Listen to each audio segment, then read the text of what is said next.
फरीदाबाद से, जहां पर एक बार फिर प्रशासन के दावों की पोल खुली है। बारिश के बाद पानी पानी हुआ फरीदाबाद। बारिश से सड़कों पर यह पानी जमा हुआ। फरीदाबाद के अंडरपास में पानी भरा हुआ है। बारिश के बाद फरीदाबाद में लोगों को दिक्कतों का सामना करना पड़ रहा है। बारिश से सड़कों पर पानी का जमाव हो गया है।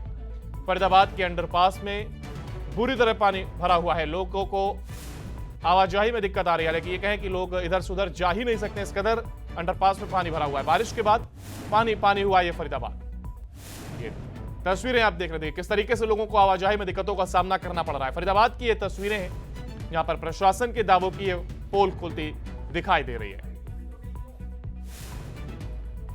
बारिश से सड़कों पर पानी जमा हो गया है। आवाजाही में लोगों को दिक्कतों का सामना करना पड़ रहा है। हालांकि रोजमर्रा के कामों के लिए लोग वहां पर निकल रहे हैं और इसके चलते उन्हें दिक्कतों का यह सामना करना पड़ रहा है। ये तस्वीरें आप देख रहे हैं, यहां पर वाहन को आते जाते आप देख रहे हैं। देखिए किस कदर ये जो गाड़ियां हैं पानी में डूबी हुई नजर आ रही हैं। हालांकि लोगों को जरूरी काम के लिए निकलना पड़ रहा है, इसलिए वो पानी से होते हुए जा रहे हैं।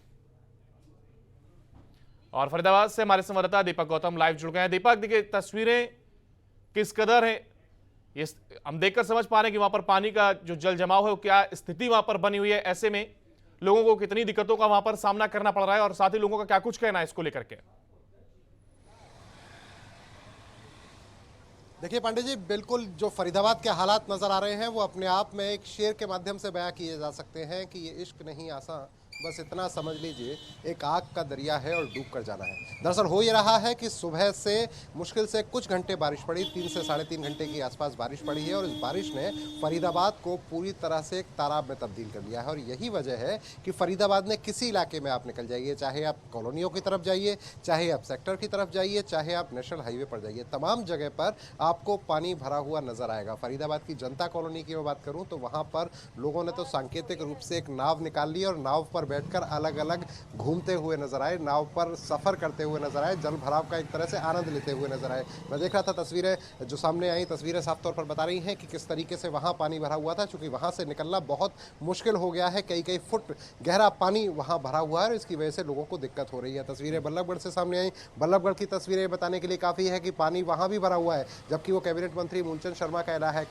इलाका है। कैबिनेट मंत्री मूलचंद शर्मा वहीं से विधायक हैं। बल्लभगढ़ में भी जगह जगह पर पानी भरा हुआ है। फरीदाबाद की बात करें, अलग विधायक हैं, यहाँ पर सीमा तिरखा विधायक आती है, बड़खल की विधायक हैं, उनके पास आता है अंडरपास। कौन सा अंडरपास? ओल्ड का अंडरपास। यहाँ पर बुरी तरह से पानी भरा हुआ है। उन्हीं के इलाके में बात करें, दूसरा एक अंडरपास सामने आता है, एनएचपीसी अंडरपास, वहां पर जबरदस्त तरीके से पानी भरा हुआ है। अगर फरीदाबाद विधानसभा की बात करें, जहां एक दूसरे विधायक आते हैं, उनके इलाके की बात करें तो वहां पानी भरा हुआ है। मैं विधायकों की बात सिर्फ इसलिए कर रहा हूं कि जिम्मेदारी जो है वो जिम्मेदारी जनप्रतिनिधियों की होती है। अधिकारियों को काम करने होते हैं, लेकिन अधिकारियों से काम कराने वाला कौन? अधिकारियों से काम कराने वाला होता है जनप्रतिनिधि। हर बार तस्वीरें हम देखते हैं, हर बार हालात हम देखते हैं। हालात ये कि बरसात के आने से पहले कहा जाता है, तमाम तरीके की मीटिंगें होती हैं, मीटिंगों में कहा जाता है कि इस बार इंतजाम पूरे कर दिए गए हैं, तमाम नाले जो है वो साफ कर दिए गए हैं, किसी भी तरीके से शहर में जल भराव की दिक्कत नहीं आएगी। लेकिन सालों गुजर गए देखते देखते, लेकिन हर बार होता यह है कि थोड़ा सा पानी पड़ा नहीं और शहर पूरी तरह से डूबा नहीं।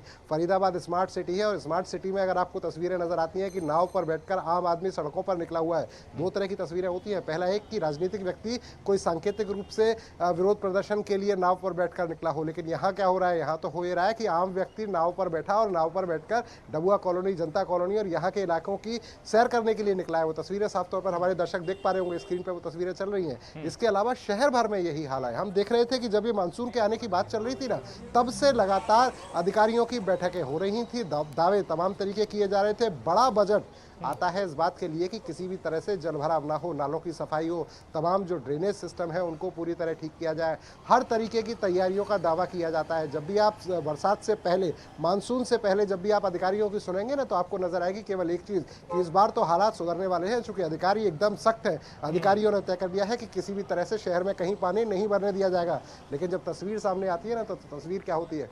तस्वीर ये होती है कि वो दावे जो थे ना, वो सब हवा हवाई थे। बिल्कुल, दावे हवा हवाई होते यहाँ पर भी दिख रहे हैं। दीपक, अगर जनप्रतिनिधि की आपने बात करी है, जनप्रतिनिधि की अगर बात करें तो क्या अब वो सामने आ रहे हैं और या फिर अब वो अभी बचते हुए नजर आ रहे हैं, या उनकी कोई बयान सामने आए कि आखिर क्यों ये स्थिति एक बार फिर पैदा हुई? अभी तो पहली ही बारिश है, अभी तो पूरा मानसून बाकी है। बिल्कुल, यही अब देखना दिलचस्प होगा, चूंकि हर बार अगर हम बात करें पुराने अनुभवों के आधार पर तो तस्वीर इस बार भी वही आने वाली है। अब जिन जिन इलाकों में पानी भरा है वहां के जनप्रतिनिधि अपने अपने इलाके के अधिकारियों को तलब करते नजर आएंगे। जो जगह जल भराव जहां पर हुआ है वहां पर कहते नजर आएंगे कि ये पानी यहाँ भरा हुआ है, इसको साफ कीजिए, अदरवाइज आपको यहाँ रहने नहीं दिया जाएगा। अधिकारियों का रटा रटाया जवाब होगा। मैं इसलिए कह रहा हूँ कि ये रूटीन में इतने सालों से यही देखते हम आ रहे हैं, लेकिन फर्क नहीं आता है। अधिकारियों का रटा रटाया जवाब होगा कि सर जब बारिश पड़ेगी तो बारिश पड़ने के बाद कुछ समय तक, जब तक बारिश पड़ती रहेगी तब तक ड्रेनेज का सिस्टम काम नहीं करता है। कुछ समय बाद ड्रेनेज का सिस्टम काम करेगा, पूरी तरह से जल भराव हुआ पड़ा है और जल भराव धीरे धीरे अपने आप खाली हो जाएगा और कुछ घंटों में आप देखेंगे कि पानी खत्म हो जाएगा। अधिकारियों का हर बार का यही दावा है, लेकिन सवाल सिर्फ ये उठता है कि अगर करोड़ों का बजट आता है, किस बात के लिए आता है कि शहर में जल निकासी का प्रबंध हो, किस बात के लिए आता है। फरीदाबाद की अगर हम बात करें ना तो फरीदाबाद डार्क जोन में आता है। डार्क जोन वो इलाका जहां पर पानी की कमी है। अब अगर ये बरसात का जो पानी जो इस तरीके से बहता हुआ नजर आता है ना, इसका अगर सही तरीके से प्रबंधन किया जाए, इसके लिए अगर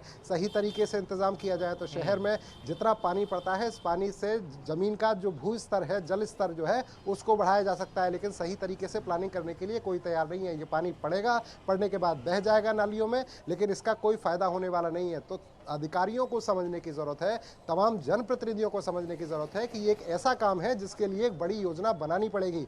जब वो बड़ी योजना बनेगी तब तय हो पाएगा कि शहर में कहीं जल भराव नहीं होगा। और इस जल भराव को, जो बरसात पड़ रही है, इस जल भराव को बहुत अच्छे प्रयोग में लिया जा सकता है। इस जल भराव के माध्यम से जो पानी का जो स्तर है ना, जमीन के नीचे जो पानी चला गया है, जिस वजह से फरीदाबाद को डार्क जोन में रखा गया है, ये डार्क जोन पूरी तरह खत्म हो सकता है अगर इस पानी को सही तरीके से इस्तेमाल किया जाए। लेकिन प्लानिंग नहीं होती है, सिर्फ दिखावा होता है और यही दिखावा बताता है, ये दिखावे की जो स्थिति है ना वही बताती है। चूंकि जगह जगह आप निकलिए, फरीदाबाद के किसी इलाके में निकलिए, आपको हर जगह पानी नजर आएगा।